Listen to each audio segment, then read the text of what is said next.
with no further ado, I would love to come to our next speaker. It's Nicole Büttner. She's a tech optimist. She's an AI entrepreneur, investor, board member, founder and CEO of Memorantics Momentum, an IT company specializing in AI. She's also serving on the board of Memorantics AG.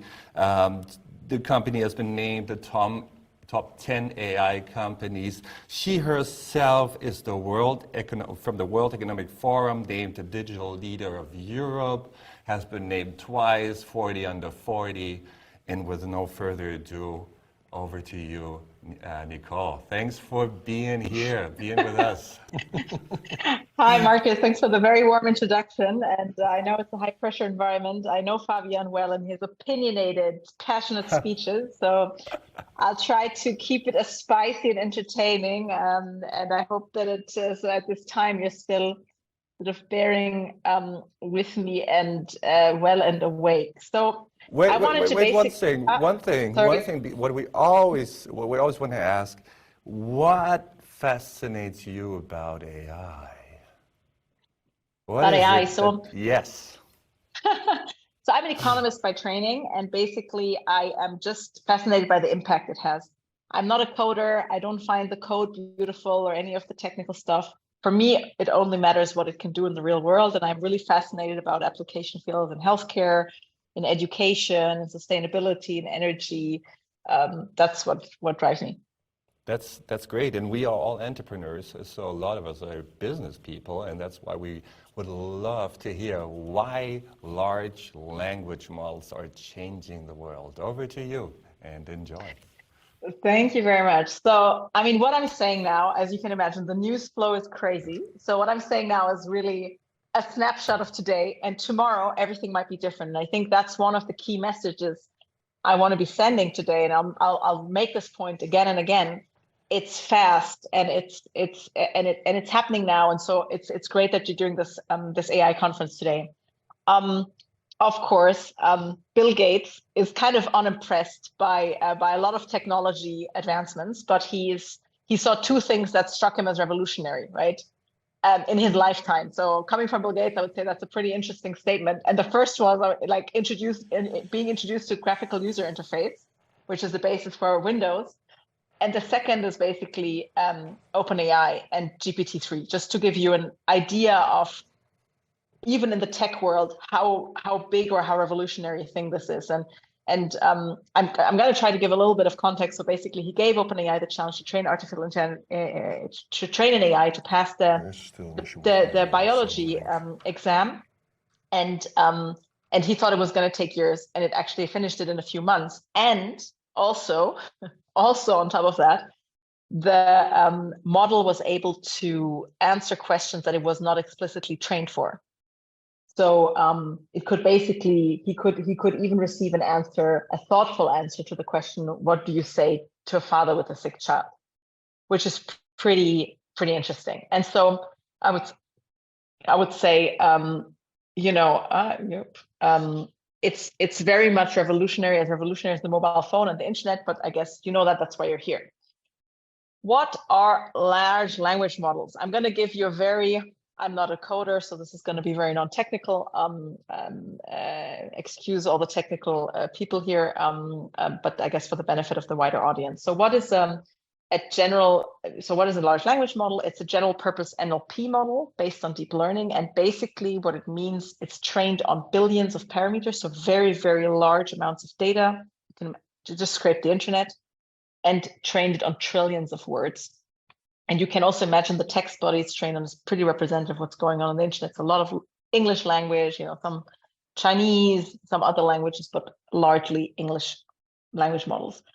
What I've listed here are just is also to show you that this is not something that only OpenAI is doing, right? So just to also give you an idea, there are large language models. They have been around also for a little bit of a time, and Bloom is one of them. ChatGPT is obviously one of them. Google AI also has one of them, right? Because there was a lot of news flow on, will Google lose out because they didn't do this? They also have these models, and the two at the bottom are actually the open source variants. So there is, I would say, a broader movement to this, just to give you maybe this insight. But obviously, ChatGPT hit it big in the media and also pushing it hard commercially. They're quickly becoming a platform technology, and they have like real world impact already now, right? So we're seeing, for example, here at the bottom, these are companies being formed using OpenAI, right? Using OpenAI's technology, and I mean that's already a pretty huge amount of companies that are being formed just on top of this technology. You can see, for example, for us in the industry, it would be something like, yeah, the typical coding interview is also something that you don't, that you could say, ChatGPT put a nail on the coffin for this, for coding interviews, because you can, immediately prompt ChatGPT to get smart answers. You can see GPT takes the bar exam. So interesting how experts are feeling threatened, and you can see this ultimately in the reaction also by policymakers, right? New York City blocks ChatGPT at schools. You heard news flow out of Italy banning the development and work on these set of models. If you want my 3 cents on this, very briefly, it's basically, I don't believe that you can put a lid on this. And my personal take would be that if entrepreneurs who actually train these models themselves say they're afraid of them and they think there should be a moratorium, we should ask ourselves the question, what is their commercial interest in putting a moratorium on everybody else developing the solution while you have shares in a solution that basically already exists? That would be my 2 cents. And I think something like Italy, I mean, it makes no sense to kind of ban the evolution of this. This is coming, and the question is, how can we shape it? And I think that's also always a question we have as entrepreneurs. How can we actually use this and shape it and make something impactful and sustainable out of this? Maybe another fact, I know this is taking everybody by surprise. I want to say this ChatGPT and it's revolutionizing everything. I've listed here basically some of the timeline and affiliations of these large language models, just to give you an idea of, like, in the technical community, we've been looking at this for some time now, right? 2019, we've seen, the first of these models, and so I want to say we're not surprised by this. But obviously ChatGPT, what changed this is the user interface to make it accessible to the larger public, that everybody and everybody's grandmother can now use it. And this has created this outrage or surprise in public. And we're like a little bit surprised about the surprise, if you will, because you can kind of see the data adding up and leading to this when you look at the papers and kind of what's going on in the community. And I just I don't want to be too technical with that, but I'm just trying to show you some charts and some data, take this home, that you can basically see model sizes keep on increasing. So this means the amount of data used to train these models keeps on increasing. This is what you see on this diagonal path. So the first GPT compared to sort of the last models, it's a huge increase in the amount of parameters. And actually GPT-4, which has just been released, we don't even know. OpenAI did no longer release how big this model is. So we don't actually know, but we can only suspect it's somewhere on this line. That's what this diagonal line is showing us. So they're becoming bigger and bigger also as data amounts are increasing. And you can see a second trend, which is basically a circa 18-month delay for repeat implementation. So you see a first paper here, and then you see basically other people looking at how can we repeat this result, and how can we keep on doing this. So I think also in terms of, will there be monopolies, or is there a chance to diversify? Also, this is also supposed to give you a picture of, okay, there are other people working on this, and there are other people working on repeat implementations of this. Also, I mean, this is maybe a little bit more technical, but I want to say the important thing here is this accuracy thing. So I think when you use ChatGPT, most of the people are already pretty impressed by what it can do. But what we kind of see is that the accuracy, right, is maybe not 100% yet. But what we can clearly see, and you can just linearly kind of project this line with the number of parameters, we will be reaching, 100, and 100 would be, would be accurate, and then you can kind of project it to kind of superhuman behavior, right? Sometime in the future, when you continue this pathway, and I think that's quite an interesting graphic to look at, and the question is, how much time will this take? But we're very convinced this will happen.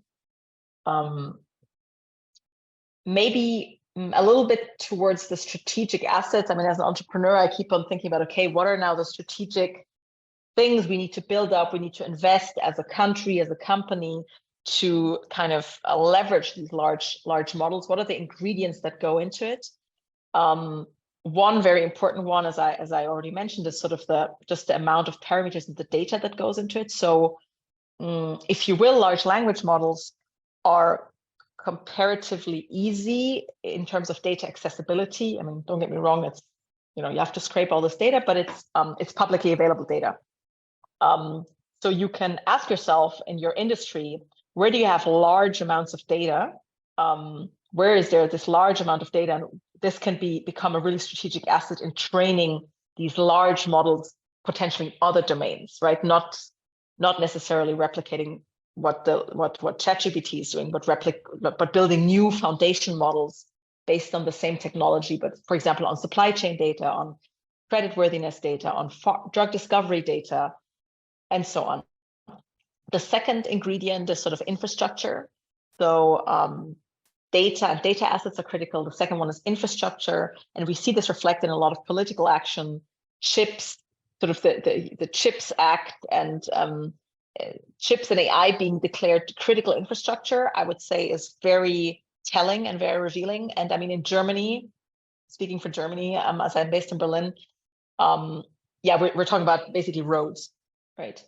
So we need to understand that building large high performance compute clusters is actually a strategic asset, and a strategic geopolitic asset probably also, but certainly for economic and for business competitiveness, an asset. And how can we actually ensure access to this asset? I think certainly as an economy, and also for certain businesses who are thinking about moving into the space, need to really be aware of. The third is talent. You won't be surprised by this. But building the state-of-the-art AI models requires really a large amount of skills, and the European market is significantly lagging behind the US and China on this. And we need to kind of break this thought pattern of, okay, we have IT people, this is just another IT application. There are very specific skills that go into it, and we kind of need to hone them. And again, if you're trying to think about these kind of applications, that's, in my opinion, another critical asset you should be looking at. The fourth is kind of benchmarks. How do we actually look at what the impact is we're creating? And there, the benchmarks are important. For example, we're very US English centric. Let's think about Europe. Let's think about German region, or other European regions. Right there are other languages that are relevant. And that also becomes very important in this game. I just put this here just kind of to give you an idea. Even we who are completely focused on this technology, right, or going on Twitter, reading papers and so on every day, and we have a whole team basically interested in soaking this up. And this is just another week in AI, right? So Monday, Tuesday, Wednesday, Thursday, bam, bam, bam, bam, bam. So it's kind of going very fast, and the list is not even complete. And you kind of see, you see kind of some large language models being leaked. You see Google USM, and then the subsequent week you see sort of an AI moratorium. You see OpenAI privacy box. You see kind of sparks of artificial general intelligence papers. So it's a very fast-moving environment, and so I think for you also as entrepreneurs, it's critical to think about, okay, what are some strategic topics I need to keep in mind to really leverage this? yeah, the list of impactful results is really also very long to keep track of. They're really, these models are arriving in productization very fast right now. And there is, the first wave for us is this language, the language section. So we're already seeing, companies looking at content production, looking at customer interaction, customer care, customer success interaction with this. We're seeing law firms using this, etc.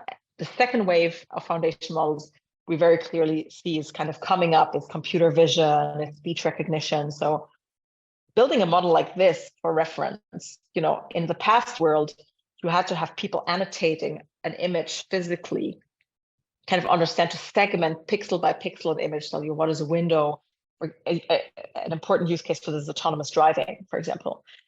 Where's a grandma, where's a bike, where's like a trottoir, etc. Now, this is just generated by a foundation model.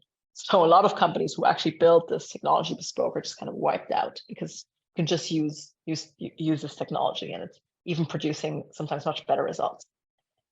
And large language models are also turning into complex applications. So one example is, for example, here, I don't know, I mean, I'm maybe revealing my age a little bit, but it's actually an application that's so state of the art right now, is SimCity. You probably still see this. So what you're basically doing here is you have a SimCity world and you're using a large language model that basically uses the model to understand what human behavior is, and that suggests to the agent here, to the player, what to do, what the different characters are doing, right? Sim is like, you have these characters and they go to sleep and then they build things and, they do different activities. And you can basically use a large language model to play this, and they're without knowing the rules of the game or anything like this, they're basically showing human-like behavior. So what we're seeing is they're really good at learning context and understanding, okay, what is a human doing? And now you can think of, and I put this on the right, this is basically Meta's version, I would say, on a larger geopolitical scale. This is a foundation model fed diplomacy game. So I don't know if any of you played the Risk or Diplomacy when you're little, or maybe even still. And even these strategic board games where players negotiate and maneuver to gain control of countries, you can kind of have, when players rely on diplomacy, they basically can achieve really victories.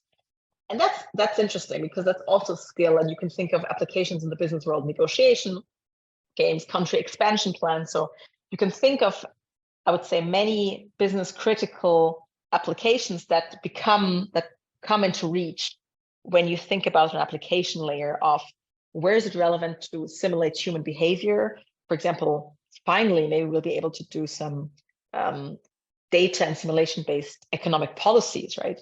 What if we use this technology to try to model a pandemic, for example?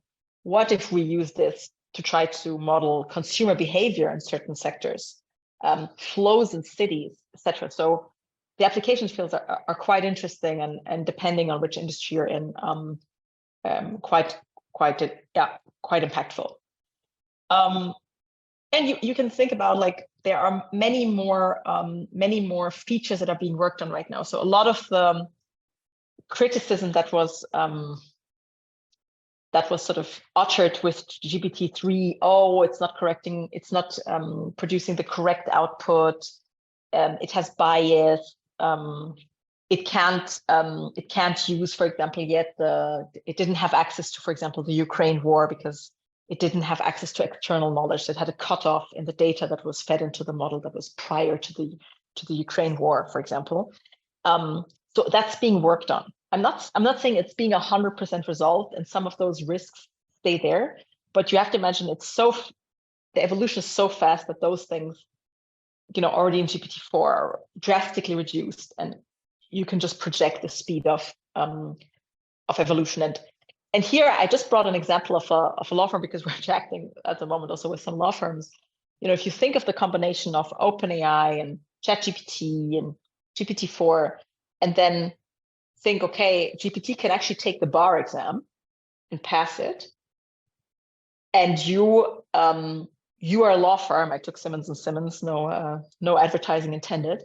You're a law firm, and you have some bespoke data sets on this. Then this is the combination you need to be thinking of. So every one of you as a business, if you have data that's not public on the internet, right? Because it's and we see this, for example, in deep industry applications, supply chain data, production data, bespoke IP, all these kind of things. Those can now become potentially interesting combinations, right, with the skills of a ChatGPT to create very interesting solutions. Can you think about drafting, classifying contracts, and legal proceedings even better? So GPT off the cuff can probably already do something, but if you combine it now with bespoke curated content and the knowledge of experts and some data that you have potentially accumulated over some years, this is what we see is like the next application of interesting and business relevant applications.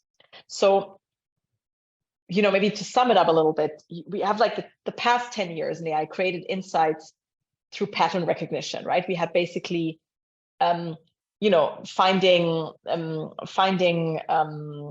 patterns, finding sort of some of the things, and this was basically 1% of the market, right, of the value chain, just finding patterns, finding mistakes, finding all these kind of things. And ChatGPT and GPT-3 or 4 or 5 now is kind of opening the door to AI starting to think, combine, create, which is actually the vast and untapped majority of any value chain. So now we are looking at a much larger market size, and we're looking at these kind of 99%, which was untapped previously and which is now within reach. And I think that's what you need to keep in mind. I have like 1 or 2 minutes left, so I just wanted to leave you with a few things, a few trends that we see coming up. AI for decision making, as I outlined, the Cicero diplomacy, kind of modeling behavior and being able to drive decision making is one thing I think you should watch out for in the next year, and also think of in the coming year as a business yourself. There will be sort of open source and platformization of this AI technology. So the monopoly of GPT is ending. There will be more open source solutions, and there will also be a commoditization of large models. So the stronger focus will be on defensibility, and that comes back to unique data, and that's potentially something that's kind of behind the wall of a company, of a private company, and that's potentially also interesting for you as entrepreneurs.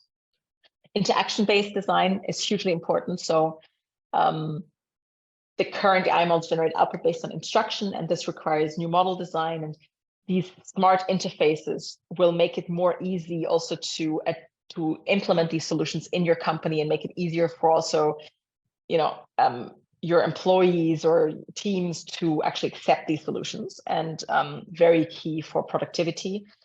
And I would say we need to think about also sovereignty in some aspects, because it's an important curation layer, and it's a strategic asset and quite impactful. So thinking about the strategic assets that we need to assemble this technology are quite important. I'm going to jump to this. I think this is an example of lag in AI innovation versus investing early, Sears versus Walmart, for example. And I think one of the take-home messages is AI will not replace you, but the person using AI might replace you. So with that, I'm at the end, and that's kind of a fast run through of what we're seeing. All right. Actually, thank you so much, Nicole. You are definitely superhuman, and I don't know whether I can actually make the bar test. But I have a question for you. So I follow Benedict Evans on Twitter. He's actually a venture partner at Entrepreneur First, Mosaic Ventures, and was at AZ16. And he, on the 9th of April on Twitter, said, large language models do not answer questions. They create things that look like answers to questions that look like your question. These systems clearly do not have the kind of structural understanding that we have today, and we don't know if we are on the short path for them to get that or not. What's your stake on this? Are we just fooled by this entire thing? Does it look too good? Nu wel, toch? What do you think? So I mean, you can argue that, maybe the context that these models are forming is not yet perfect. I'm getting some background noise, sorry. Yeah. Look. And I can't hear my own voice. Sorry. Thanks. So I think I think you can argue that the contextualization is not yet perfect, but it's pretty darn impressive. I mean, when you think that you're outperforming, in many instances, students, lawyers and humans in contextualizing, then you could take a radical constructivistic view and say, yeah, maybe humans are also having these hallucinations, and but I would say, it does the trick. Ça fait la blague. So in the end, that's what kind of, if it creates impact and value in the world, does it matter? I completely share this. I was just very thrilled because he always posts like this edgy questions or statements on LinkedIn. That's very nice. But another thing maybe, in MarTech where I work, we see that we have this MarTech law, which basically says that technology changes exponentially, but organizations change linearly, which basically means all these wonderful things that we were talking about in terms of what's possible. How do we as entrepreneurs make sure that organizations, they follow this trend, they are actually agile enough to get on track for this AI revolution? Yeah, I mean, I think I think it takes like a few things. I think from the leadership, you need to understand some of these trends and also understand your own limitations about these trends, and still come up with the courage to invest and do something on the topic, right? And react to it, because, I'm the CEO of an AI company, and I also rely on other people to be smart enough to get the nitty-gritty on this. But we still have to make important investment decisions in terms of infrastructure, et cetera. So I think as a leader, you need to have the courage.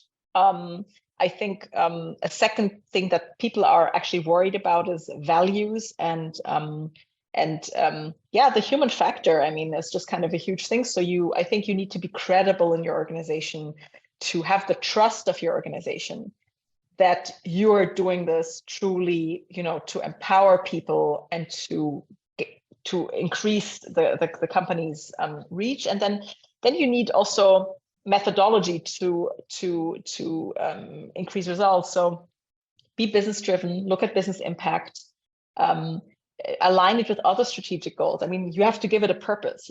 Is your overall company strategy on top line revenue? Is it sustainability? Is it risk mitigation?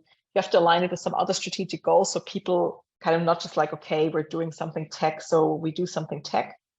I think that's really crucial as well. So maybe a final question on that. Would you, if you implement innovation in a company, would you implement it directly in the company, or would you start a new entity which basically does that? Because I come from the startup scene, and when companies were sold to larger enterprises, they actually liked the separate entity because they didn't have to worry about change management. How do you see that? Honestly, I think that won't work, because if you think of it, of AI and ChatGPT like the internet, then you would have to create a new company in every single company there is out there. I don't think that's going to happen, and I don't think that's the fastest way forward. So we need to embrace this. In some cases, this might be true, but I think it's not a scalable solution that will work for the whole industry, or like for overall all companies now.